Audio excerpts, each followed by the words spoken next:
Hello, everyone. Welcome to Whiskey Uncorked. My name is Brian, and we are back with another Scotch whiskey review this week. After taking a couple weeks off from reviews and doing a little bit more of a dive into some of the independent bottlings that I had, and just geeking out a little bit. But I had a couple bottles laying around that I knew I wanted to do some reviews on. It was time to get them opened up and give them a taste. And both of these are going to be from the Edradour Distillery in the Highlands. Today, specifically, we are going to be talking about the 12-year-old official bottling core range Edradour. So before we go too much further into like my history with this bottle and what I've been thinking of this, let's go over the specs of this really quick. Again, this is from Edradour. It was a really small distillery, but they expanded. I think they like doubled the size at least. They're up to about 340,000 liters per year, according to the Malt Whiskey Yearbook. But they were at one time one of the smallest distilleries in Scotland, period. It's not nearly as true as it once was, but they are still a fairly small operation up there. They are owned by Signatory Vintage, the independent bottling company, and that's why you will often see Edradour bottlings by Signatory even here in the U.S. This is 46% ABV. It's non-chill filtered, and it is heavily sherried. But Edradour is known for a complex, heavy, meaty. Just they're definitely falling into that kind of circle of distilleries. Well, I mean metaphorically, not literally, but like Springbank, Ben Romick, maybe in modern day like Ardnamurchan, distilleries that have like a really Mortlach is probably a good example, or even Speyburn, at least as long as they're releasing higher quality releases at 46% and whatnot. But yeah, the Edradour certainly fits in a the category with them in terms of big, flavorful, characterful whiskeys, and particularly when they're in sherry casks, just a very distinct and nuanced, bold, like all the words can be applied, I think, to Edradour. And the 12-year-old is no exception. This is not my first bottle. I had a bottle this fairly early on, in particularly when I was kind of really getting into Scotch whiskey, in particular, that I picked up a bottle of the 12-year-old. And those first few pours, third of the bottle, something like that. I don't remember exactly how long it took me, but man, it was weird and challenging and just a big eye opener. We're talking, you, you can describe it in a bunch of different ways, because I think you can call it sulfuric, you can call it meaty, dirty, just heavy, dense, dark whiskey, and that's what this is, and it's certain this bottle certainly is as well. But by the time I finished that first bottle of Edradour 12, after like wondering what the heck I was drinking, um, man, I was a big fan of it and ran out and got one, or picked one up the next time I saw one sitting on the shelf without question. However, the last couple years with Edradour has been, unfortunately, a little bit more challenging, because I don't know about any of you, but I have certainly gone through like phases of flavors kind of dominating certain whiskeys. I've had periods where like just a very strong bitter flavor would show up in a lot of whiskeys that I was drinking that certainly wasn't there before. Um, that passed. Again, I think it's just my palate, maturing and evolving and picking out new flavors and that sort of thing, and then kind of reintegrating itself. And I had a similar experience with not just Edradour, but a lot of more heavily sherried whiskeys, where it was much more of a like an herbal, uh, like strong black tea, anisey, black licorice, or like more like those aperitifs or digestives or something like that. Like Underberg is probably like the one I've had the most, or Fernet or something. One of those like just really heavily kind of herbal liqueurs that just are meant to go into cocktails. But yeah, a very strong flavor of that in my whiskey, and it's not necessarily a flavor that I love, and especially at the strength that I was getting it at, particularly in some of the Edradour releases that were already on my shelf.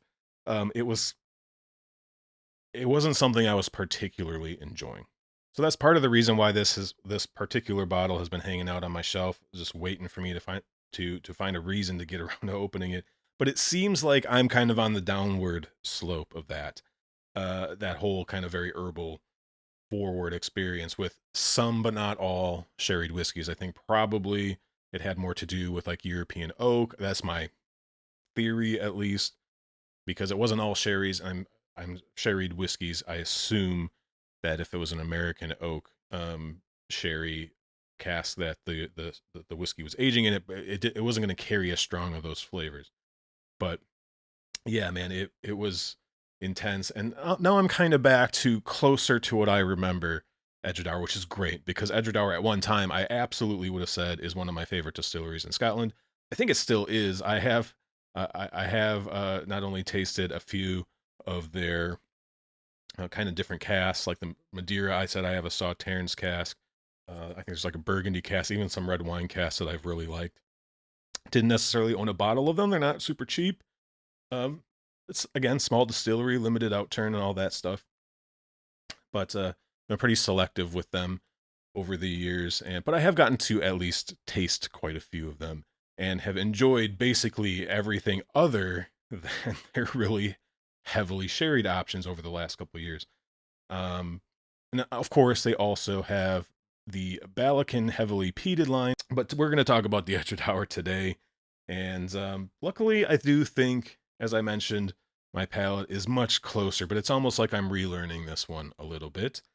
Uh, but why don't we kind of just get into the nosing and tasting notes and see how it's doing today?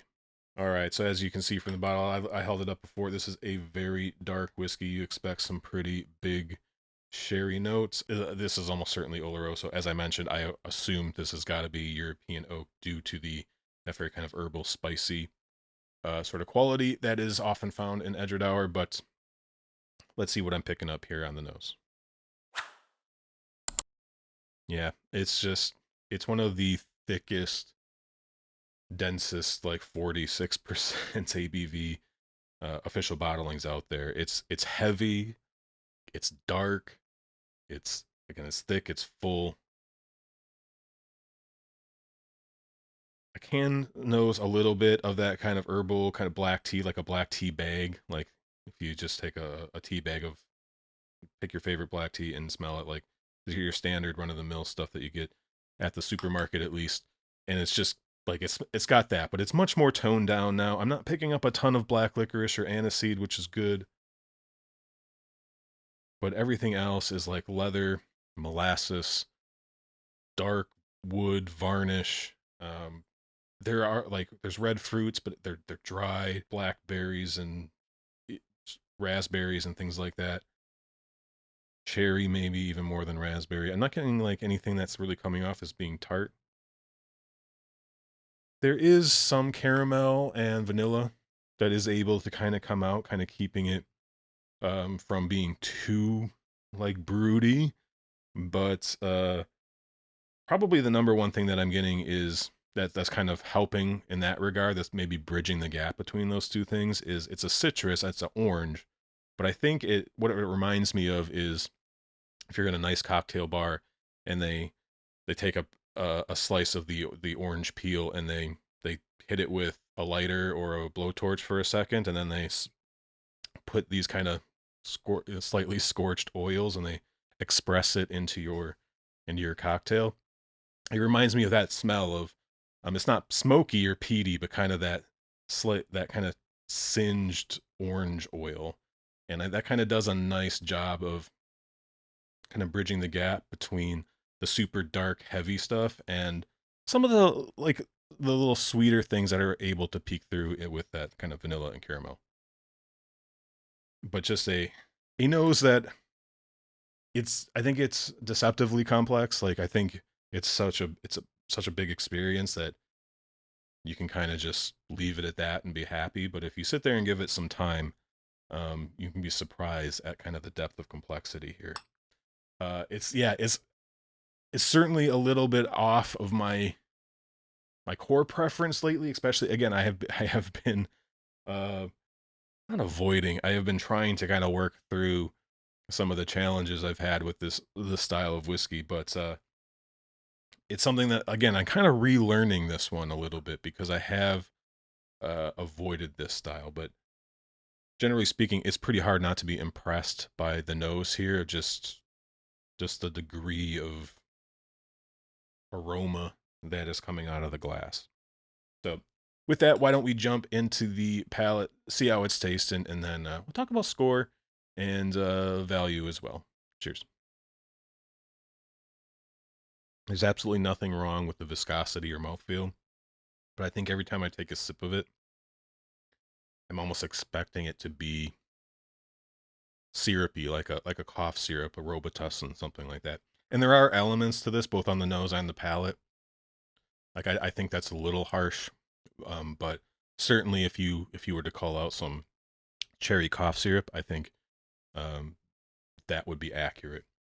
But yeah, it's a perfectly well rounded, viscous mouthfeel and experience. But like it's almost like shocking that it's not like a syrup after like nosing it. Um, yeah, lots of nice spice. Again, still get a little bit of that kind of herbal spiciness, but it's way less. It's way more kind of part of the experience than it had been in the past. And really, the nose translates pretty well.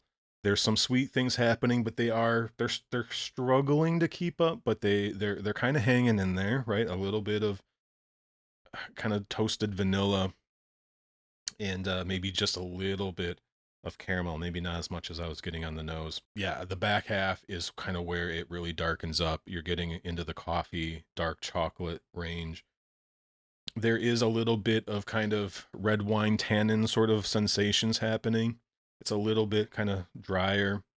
Late in the finish was where kind of I'm kind of getting some of those like cocktail bitters. It's probably another good way to kind of think of like the notes that I was getting, although a less bitter, less directly bitter. It was a little bit more like if it was a candy or something. I have been getting something I mentioned like the orange earlier, and that's definitely in here. Again, it's not a fresh, sweet orange. This is going to be like orange oil. I bring that up because as I've been opening, I'm not that far into the bottle. I kind of got a late start on this one, but so it could just be opening up. Maybe it is my palate just readjusting to it. But particularly this bottle, there's been kind of a very kind of pithy dryness like in the middle back of my tongue that's been hard to ignore. It seems to be a little less present today, so I'm hoping maybe that's just part of it opening up or me kind of getting back used to it. But it was pretty distracting the first few pours out of here. But that seems to be loosening up a bit. But yeah, the finish is good. It hangs around, it lingers. I think on the very back end, those lingering flavors, there are still some of the challenging notes. That's where kind of the bitter comes in. Some of that more heavy, maybe slightly sulfury. Yeah, like right now, there could be some people that aren't a big fan of the finish, but I like if you really like full-bodied red wine, like oaky red wines sort of thing, then yeah, I think this would probably definitely be up your alley. Full flavored, great mouthfeel. The flavors are complex. The development, it's got some layers if you are paying attention. There's a little bit of sweetness, there's a little bit of that citrus, and then all of those kind of dark chocolate, coffee, maybe even not quite bordering on like an actual espresso, but like it's kind of leaning that way. But yeah, a lot of cask influence here. No surprise given the color, both in terms of the sherry influence and the oak. But yeah, I'm really happy that my experience so far with this bottle and with every dram is moving more towards uh, kind of what I remember my first bottle of Edradour 12 kind of ending as. And just generally speaking, I'm kind of glad that I at least hopefully, fingers crossed, seem to be kind of coming out of this phase of at least some of these sherried whiskeys just being really not up to my palate preferences. But it's exciting because again, Edradour, absolutely one of my top 5, 10 distilleries somewhere in there in all of Scotland at one point. And I look forward to um, finishing this one, getting back to maybe some of the independent bottlings and special releases and things that are on my shelf. That Sauternes bottle has also really kind of turned around. Not turned around. I was a little iffy on it at first. Like there was nothing wrong with it. I just didn't see like anything that was super interesting. And then the last couple few pours, I think it finally opened up or my palate finally just decided to figure out what was going on, and it's actually been really really good. So um in terms of a score, this one's tough because again, this if you're new in this was probably the first bottle for me that was like, well, what's that? And it took me a little bit to get it. I think even Springbank 10 and like that didn't it wasn't even I was pretty much on board with that one right away. I think this bottle was, 5, 6 years ago, whatever it's been now, was like the first one that made me kind of take a step back and like, oh, that is weird, and I'm not sure if I like it. But by the time the bottle was gone, I really liked it. So I'm gonna give this one. Yeah, I gotta be real with myself. I'm not like, I think if it the peak of this at the end of the last bottle, this could be up in the 8 out of 10s. But what the experience I'm having right now, uh, I'm gonna stick with the 7. Very good, which puts it right in line in terms of scores with a lot of its contemporaries. So, but this one does have the potential to like actually elevate itself out of the pack because of just how characterful it is. And at least in terms of like sherry experiences, I do appreciate this style where it's not just a straight quote unquote sherry bomb. Like there is a lot of character happening. There are some challenging notes. It's not just going to be this kind of decadently almost dessert wine sort of experience. So 7 out of 10 is my score here. I can pick this up at K&L for about $75. So it's about in line with other whiskeys of its similar ilk. So $75 for this. I think it's a fair value. You're certainly not getting a steal in terms of just 12-year-old single malt Scotch. You can find cheaper. There's a few that are more expensive. I think like the Glenturret 12. I think that's more than $75, although it's been a while since I've looked. I'm pretty sure that one's higher. And then obviously some of the luxury stuff. But it's pretty difficult to go wrong if you're looking for a flavorful, well presented whiskey from a distillery that has stuck, I think, with their identity, and they haven't tried outside of maybe there is a 10-year-old Edradour. I forgot to mention that there is a 10-year-old that is at 40% ABV, and I'm sure it's show filtered. I don't think there's coloring in it. I not a big problem at this point. I have heard that it's actually still pretty good because it is an extremely flavorful whiskey just all around. Edradour being meaning. So maybe like if you are going to offer an introductory brand that's giving them a 10 a 10-year-old fully natural presentation, that may scare away some people. But I also then ask the question like who's like drinking Edradour 10 and doesn't want it at 46%. It is kind of a weird. It is weird, at least from my perspective. But I haven't bought a bottle of that yet. One of these days, I will pick one up because I have heard, as I think I just mentioned, that even from whiskey enthusiasts, that is actually still pretty good. They just kind of toned down the whole thing. So maybe if you're on the fence about picking up the 12, even with the 10-year-old being 40%, maybe start with that one. Save yourself maybe some money. And again, I can't recommend it personally, but I have heard that it's actually still pretty damn good. It's probably one of the better 40% whiskeys out there, or at least one of the more flavorful. But I think that's going to do it for me today. I'm rambling again.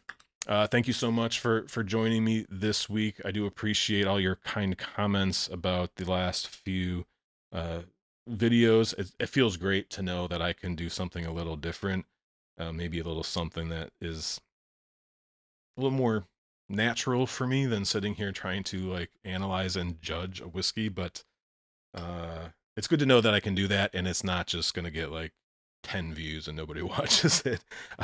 So I was more than pleased with the response from everyone and the popularity that it did have. It wasn't the most popular thing, but it was worth making. Let's put it that way.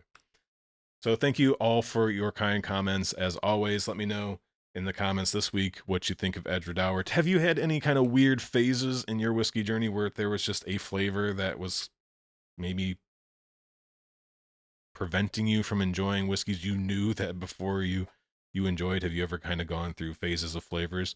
Let me know down below. If you're new here and you're interested in some more content like this, please hit the sub button.